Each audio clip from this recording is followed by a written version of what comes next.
Bir odam hajga bormoqchi bo'lib, harakat qilib safarga otlandi. Qo'lida katta mablag' bor. Qo'yib ketgani bir ishonchli odam istab topa olmadi. Keyin masjidga boray, masjidda bo'ladi bunaqa ishonchli odamlar dedi-da, masjidga kelib namoz o'qiyotgan odamlarni kuzatdi. Namozxonlarni bir chekada turib tomosha qilib kuzatdi. Ana shularning ichida bitta odamning namozi bu kishiga yoqib qoldi.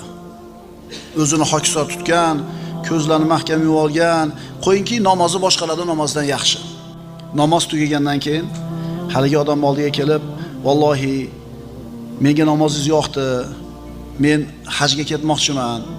Qo'yib ketgani bir omonatdor odamim yo'q. Katta mablag'imni sizga bir qo'yib ketay demoqchiman. Nima deysiz?" desa, haligi kishi nima deydi?